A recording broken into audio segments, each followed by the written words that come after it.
Well, hello again, everybody. This is John Norris at Trading Perspectives. As always, we have our good friends, Sam Clinton and Courtney Trush. Y'all say hello. How's it going? Hey, John. Hey, guys. As promised, I think maybe last month I mentioned something about either Common Sense or here, talking about how Gallup would be coming out with a report at some point during the first or second week of July, which overviews Americans' confidence in their public and private institutions.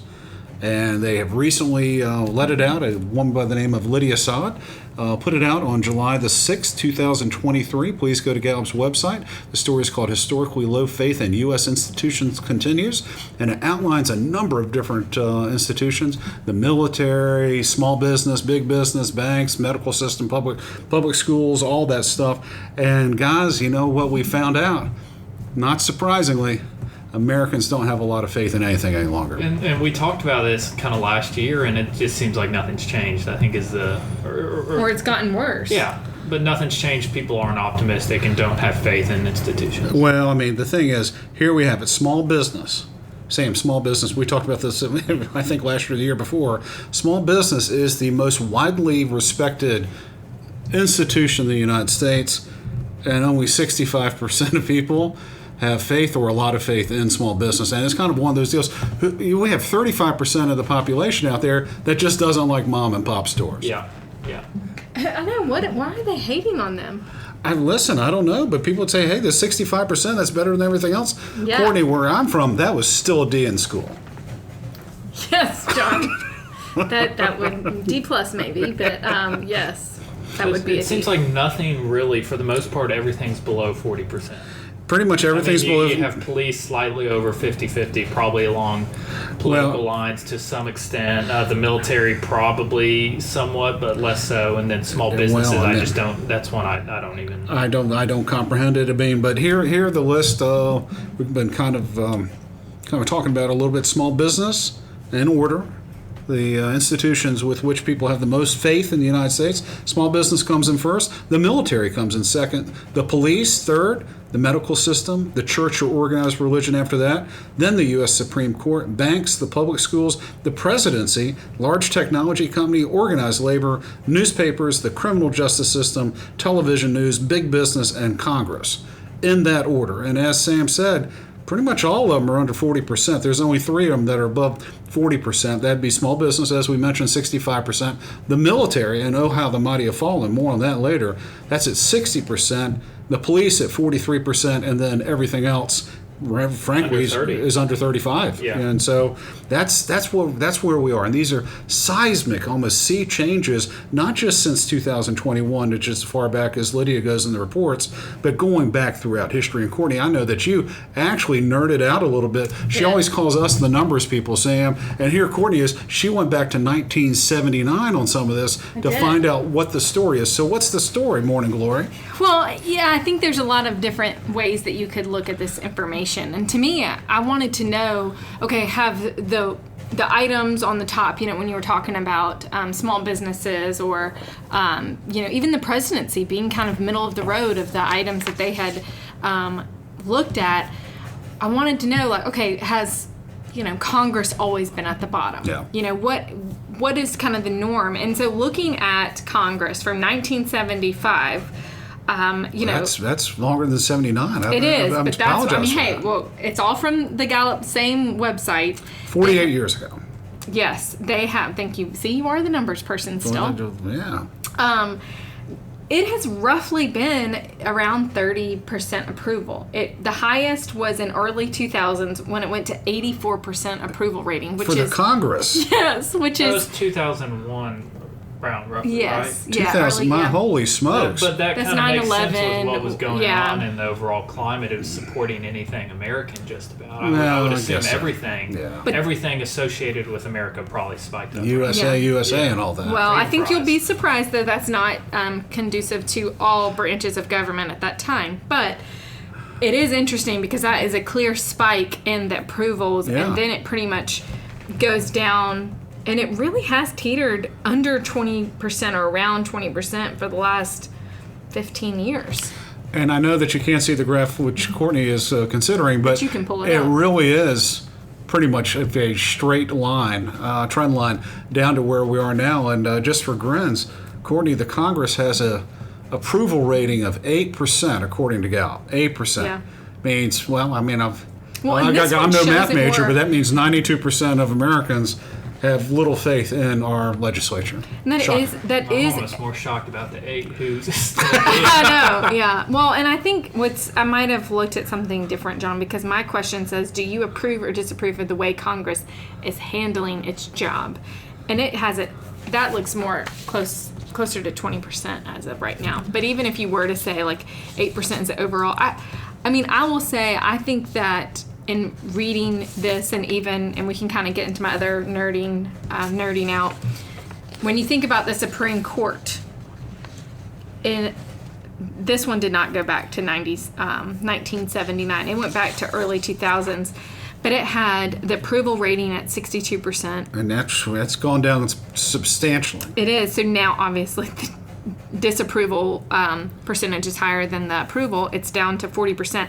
And they did note in these statistics that this is prior to the recent rulings, which were a bit controversial. Well, when you take a look at it, I mean, we're looking, I think, might be slightly different surveys that we're doing Yes. here.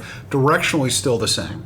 Yes. I'm showing what Lydia Saad put out there on the 6th, that the support for the Supreme Court is 27%. It was 36% back in 2021. So it has fallen, but it's fallen over the last couple of years. But, I mean, it's fallen substantially since the early part of this century. Yeah. And I think what's also interesting is when you look at the presidential approval ratings, which, again, I'm not looking specifically to what the article, John, that you're referencing. I'm looking at overall the historical presidential job approvals. So since Harry Truman, who came into office April of 1945, HST. who do you think is the highest average approval rating of those presidents? Out of all those presidents, going back then, There's 13 of them. I think probably might be 14. Eisenhower or Truman. I was going to say JFK. Ding, ding, ding. Sam, you're the winner. So I think What a was little that bit. sound? That was the, you won sound. What do I win? Absolutely nothing. Yeah, the ability to say that you're right. John, you're right too. The Get to do that second a one lot. Stinks. was Eisenhower.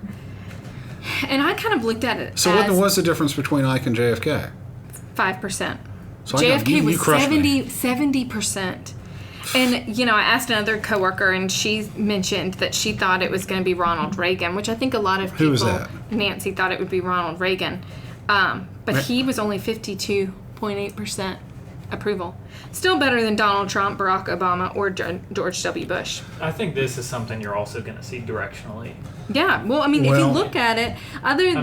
mean, you're not going to. It would be hard pressed for me to imagine whoever is the next president Having a higher- is anywhere It's, close to. Well, we know who's leading in the polls. So, But also, we didn't know anything about JFK. You know what I mean? You only knew what he put out there. There was such limited There's knowledge. some stuff about his family. well, yes, the thing but about it all is that was... a lot of that, I mean, and this has been within my lifetime. Now, JFK was not, Courtney. Okay? I'm glad you made that Okay, clarification. you got that? Got that? The news used to cover stuff up a Right. lot better than they did. They used to cover up for the president. And here in Alabama, they used to cover up for the football coaches, particularly Bear Bryant. And some things just didn't go to press. And the police covered up for a lot of this stuff, as well. So, so maybe we didn't hear all the warts and all of our presidents and even Supreme Court justices, let alone J. Edgar Hoover and all of that. So when you're taking a look at that, those are weekly presidential polls, average of their tenure. Right. What Saad put out on the 6th is more of a respect for the institution itself, not necessarily the individual that occupies it, but the presidency itself.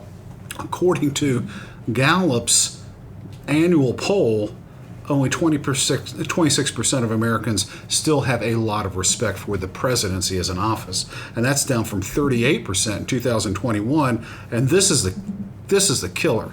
In 2003, 55% of Americans still had a lot of respect for the institution of the presidency, and it's down 29 points since that time, and that is easily, well, maybe not easily, but that is the biggest fall or the biggest decline in any of the institutions that we've discussed. But you also are referencing 2003, in which that was a time that we were entering a war. We had just had, 2001, 9/11, that was still relatively recent. I mean, I feel like I still can remember that heartfelt, like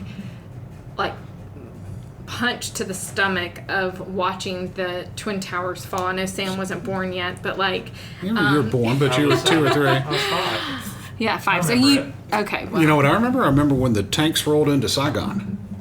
I don't even know where that is. That's pitiful. I know. Okay.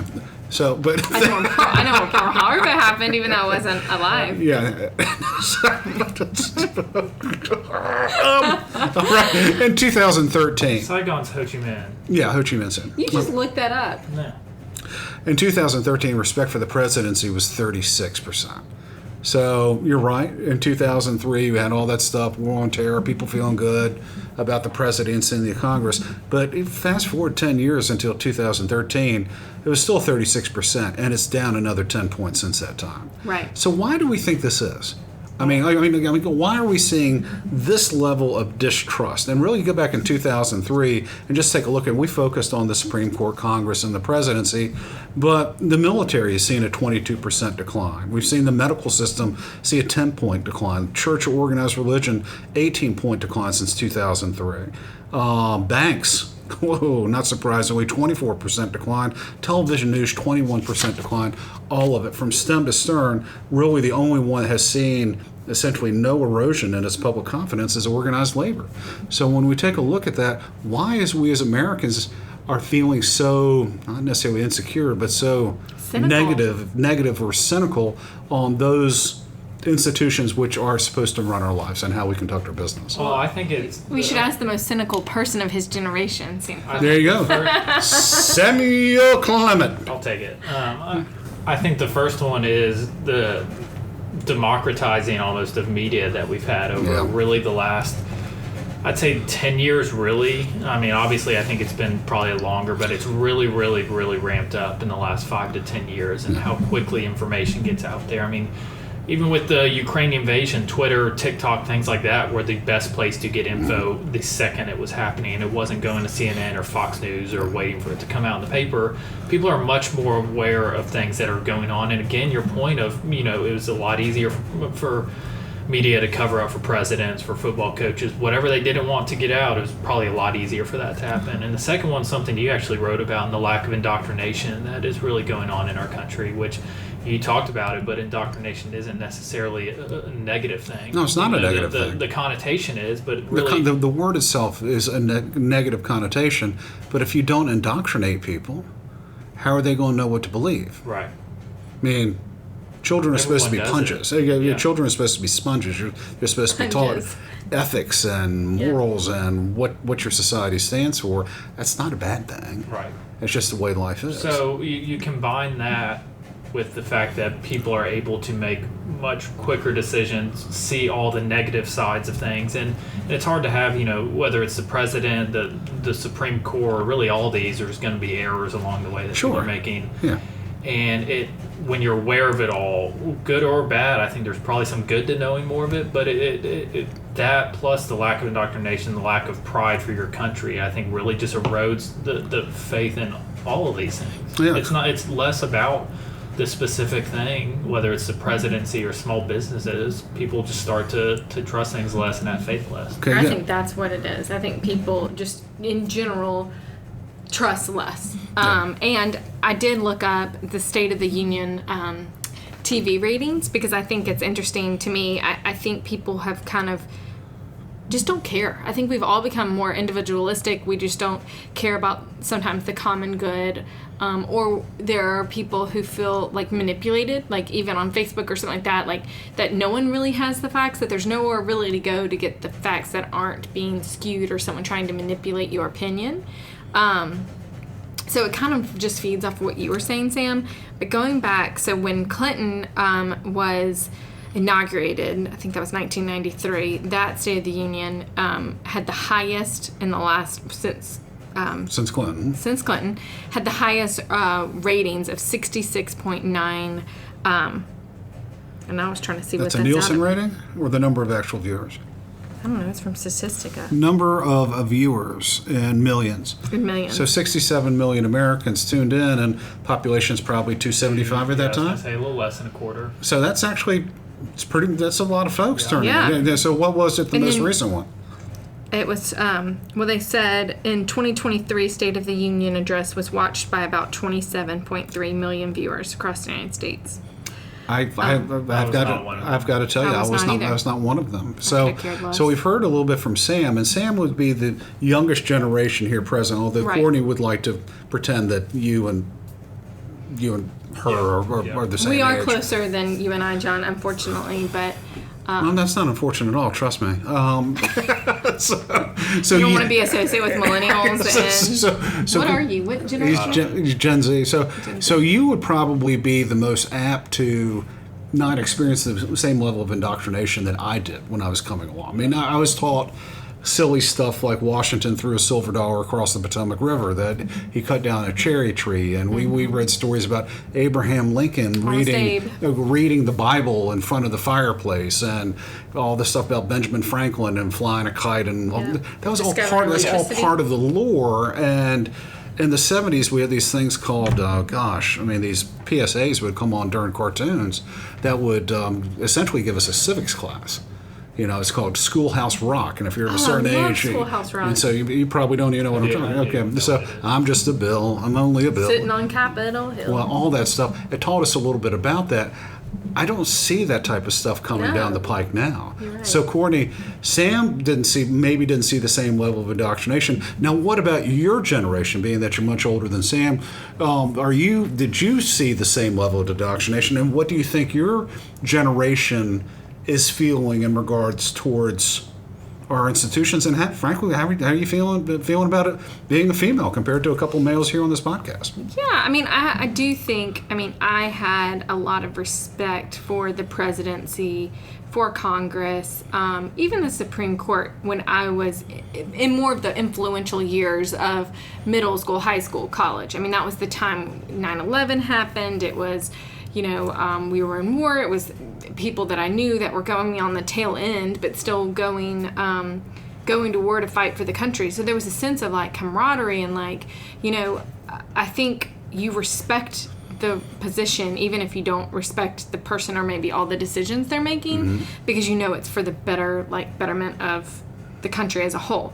And there was pride associated with that. And I do think that we see it more in southern states. Maybe you have a higher percentage of people who volunteer for the military and all of that. But Bush, going back to the TV ratings, in 2003, 62 million people watched it. And I remember watching his, almost all of his State of the Union, because I was really... And that might have been the axis of evil speech, I think. Well, and then I was up in D.C. when Barack Obama was president, and so obviously I was kind of ingrained in all of that. But yeah, I agree with Sam, but I also feel like in my stage in life, I'm focused on other things than the government. And I think sometimes when I talk to other individuals who are really upset about Congress and the presidency and how our country's going down the toilet, I'm just kind of like, well, you just got to wait them out. There's so much that they can't really accomplish or that you couldn't undo. You're going to outlive them. And now that I don't know if it's because I've become jaded being older, where I've kind of lost this mentality of I can change the world. I'm like, you know what? There's going to be another one, so let's just get through the next few years. And and she has the temerity, Sam, to call you cynical. And you just heard that last. She just doesn't care. She just wait doesn't for care. them all to die. Which is I really kind of. I'm the cynical one. Now, in terms of my generation, the Gettysburg Address generation, all that stuff, Courtney would have me in the grave before you know it. I would tell you that when I take a look at the decline in a lot of these ratings and the charts that Courtney printed out that we've looked at, and you see the loss of confidence, I hate seeing it, but at the same time, why wouldn't it fall. I mean, Yeah. give me a reason why I should have more faith in the presidency now than I did 20 years ago. Give me a reason why I would have more faith in organized religion now than I would have 20 years ago. It's not to say my faith has changed, but organized denominational, it's like everything that comes out seems like people are screwing up all over the place, and we have reason to not have as much trust as we used to, and I think that kind of goes back to what you were talking about. 24-hour news cycle. 24-hour news cycle. You can get news straight off of Twitter as soon as it happens, and it's a little bit more unvarnished. And then, by the way, when you get to the actual news sites, they've become so biased in order to sell, advertisements to their target market that you don't really know what the truth is any longer, but for mistakes.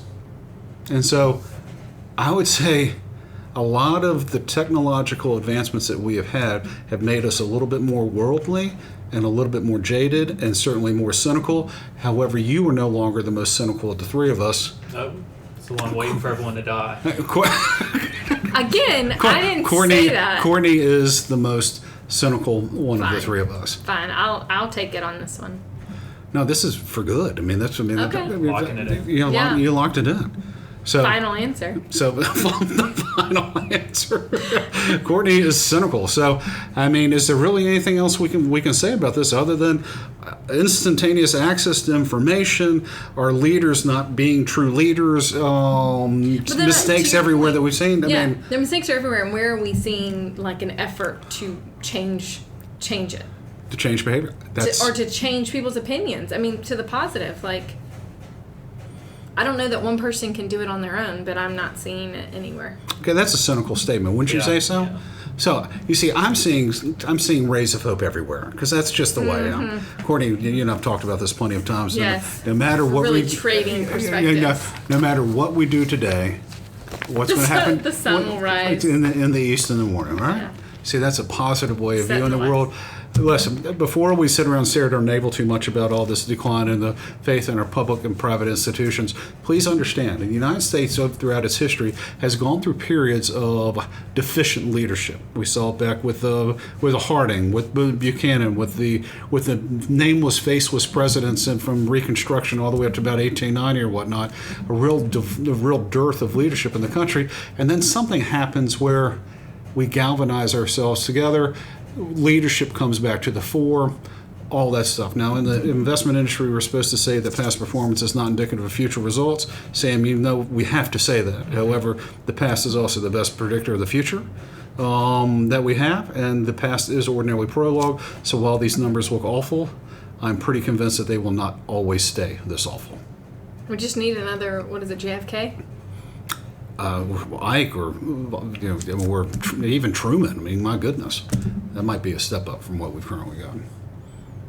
All right. Well, guys, thank you all so much for listening. We always love to hear from you all. So if you have any comments or questions, please, by all means, let us know. You can always drop us a line at tradingperspectives@oakworth.com, or you can leave us a review on the podcast outlet of your choice. Of course, if you're interested in reading more, hearing more of what we have to say or how we think, you can go to oakworth.com, take a look underneath the Thought Leadership tab, and find all kinds of exciting information, including, links to previous podcasts and also links to our blog /newsletter, Common Sense, and hopefully within the next couple of weeks we'll have our new third quarter magazine out, Macro and Market, with all kinds of exciting information. All right, guys, y'all have anything else to say on this topic here today? That's all I got. That's it, John. That's all I've got today, too. Y'all take care.